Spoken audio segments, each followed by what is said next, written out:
ಸುಮಾರು 40 ವರ್ಷಗಳಿಂದ ಇದ್ದಾರೆ. ಈ ಪಕ್ಷದ ಏನೇ ಆದರೂ ಸಹ ಅವರು ಪಕ್ಷ ನಿಷ್ಠೆ ಇಟ್ಟು ಕೆಲಸ ಮಾಡಿದ್ದಾರೆ, ಅಲ್ಲೇ ಇದ್ದಾರೆ. ಕಿತ್ತೂರು ತಾಲೂಕಿನಿಂದ 3 ಬಾರಿ ಅವರು ಚುನಾಯಿತರಾಗಿದ್ದಾರೆ.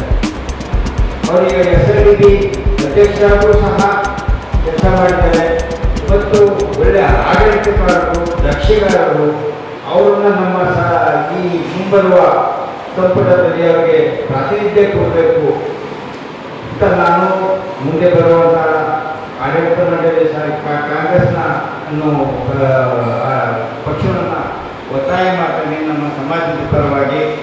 ಯಾಕೆ ಅಂತ ಹೇಳಿದರೆ ಪ್ರಾಂತ್ಯ ತಗೊಂಡ್ರೆ ಹಳೆ ಮೈಸೂರಿನಲ್ಲಿ ಮೈಸೂರು ರಾಜ್ಯದೊಳಗೆ ಲಿಂಗಾಯತ ಪೈಕಿ ಇಬ್ಬರು MLAಗಳಿರೋರು. ಒಂದು ಕೆ ಷಡಾಕ್ಷರಿಯವರು, ಇನ್ನೊಂದು ಗಣೇಶ್ ಪ್ರಸಾದ್ ಅವರು.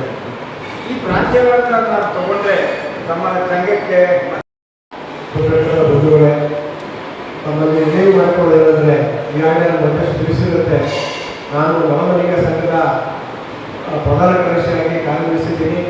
ನಮ್ಮ ಸಮಾಜದವರಾದಂಥ ಟಿಪ್ಪೂರಿನ ಜನಪ್ರಿಯ ಶಾಸಕರಾದಂಥ ಷಡಾಕ್ಷರಿಯವರಿಗೆ ಮುಖ್ಯಪದವಿಗಳ ಸಲುವಾಗಿ ನಾವು ಈ ಪತ್ರಿಕಾಗೋಷ್ಠಿಯನ್ನು ಏರ್ಪಡಿಸಿದ್ದೀವಿ. ದಯಮಾಡಿ ಅವರ ಅನುಭವಗಳನ್ನು ಹಾಗೂ ಅವರ ಕಾರ್ಯಕ್ಷೇತ್ರದಲ್ಲಿ ನಡೆಸುವಂಥ ಕಾರ್ಯಕ್ರಮಗಳನ್ನು ನೋಡಿಬಿಟ್ಟು ನಾವು ಕೃಷಿ ಮಾಡಬೇಕು ಅಂತೇಳಿ ಕಾಂಗ್ರೆಸ್ ಪಕ್ಷದ ಮುಖಂಡರಿಗೆ ನಮ್ಮ ಮುಖಾಂತರ ಮನವಿ ಮಾಡಿಕೊಡ್ತೀವಿ. ಈ ಒಂದು ಪತ್ರಿಕಾಗೋಷ್ಠಿಯ ಮೂಲಕ ನಮ್ಮ ಮನವಿ ಏನಂದರೆ,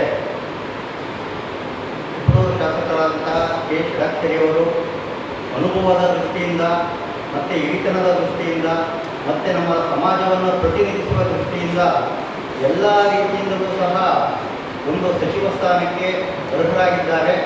ಅವರು ಹಿಂದಿನಿಂದಲೂ ಸಹ ಸೋಲು ಗೆಲುವನ್ನು ಸಮಾನಾಂತರವಾಗಿ ಸ್ವೀಕರಿಸಿ ಸಮಾಜದ ಮತ್ತು ಪಕ್ಷದ ಏಳಿಗೆಗಾಗಿ 40 ವರ್ಷಗಳ ಕಾಲ ದುಡಿದಿದ್ದಾರೆ. ನಮ್ಮ ತಿಪಟೂರು ಕ್ಷೇತ್ರಕ್ಕೆ TM ಮಂಜುನಾಥರವರು ಅಗಲಿದ ನಂತರ ಸುಮಾರು 35 ವರ್ಷಗಳಿಂದ ಕಾಂಗ್ರೆಸ್ ಪಕ್ಷದಿಂದ ಯಾವುದೇ ಮಂತ್ರಿ ಪದವಿ ಬರ್ತಿಲ್ಲ. ಆ ಒಂದು ಕಾರಣಕ್ಕೋಸ್ಕರವಾಗಿ ಆದರೂ ಇಡೀ ರಾಜ್ಯದಲ್ಲಿ ನಮ್ಮ ಮೊಳಂಬ ಲಿಂಗಾಯತ ಸಂಘ 25 ಲಕ್ಷ ಜನ ಸಂಖ್ಯೆಯನ್ನು ಹೊಂದಿದ್ದು, ಪೂರ್ತಿ ಅದನ್ನು ಪ್ರತಿನಿಧಿಸುವಂಥ ಏಕೈಕ MLA ಷಡಾಕ್ಷರಿಯವರಾಗಿರೋದ್ರಿಂದ ಪಕ್ಷದ ಹಿತದೃಷ್ಟಿಯಿಂದ ಕೆ ಷಡಾಕ್ಷರಿಯವರಿಗೆ ಮಂತ್ರಿ ಸ್ಥಾನವನ್ನು ಕೊಡಬೇಕು ಅಂತ ಈ ಮೂಲಕ ನಾವು ಮನವಿ ಮಾಡ್ಕೊಳ್ತಾ ಇದ್ದೀವಿ.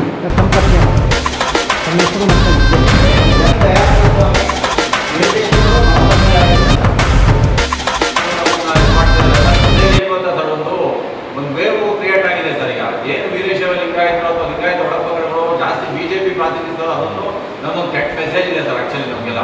ಅದೊಂದು ನಮಗೆ ದೊಡ್ಡದೊಂದು ಮಾಡ್ತಾ ಬಿಡ್ತಾ ಇದೆ ಸರ್. ಈಗ ಅದಕ್ಕೋಸ್ಕರ ಏನು ಗೊತ್ತದೆ, ಇವತ್ತು ನಮ್ಗೆ ಏನು ಗೊತ್ತದೆ, ಈಗ ನಮ್ಮ ಕೆ ಷಡಾಕ್ಷರಿ ಇವತ್ತು ಏನು ಗೊತ್ತಾ, ಮಂತ್ರಿ ಸ್ಥಾನ ಕೊಟ್ಟರೆ ಸರ್ ದಯವಿಟ್ಟು ಅದೆಲ್ಲ ಹೋಗಲಾಗುತ್ತೆ. ಈಗ ಖಂಡಿತ ಮುಂದಿನ ದಿವಸಗಳಲ್ಲಿ ಇದೊಂದು ನಮಗೆ ತುಂಬ ಅಂದರೆ ಕಾಂಗ್ರೆಸ್ ಪಾರ್ಟಿಗೆ ತುಂಬ ಅನುಕೂಲ ಆಗುತ್ತೆ ಸರ್.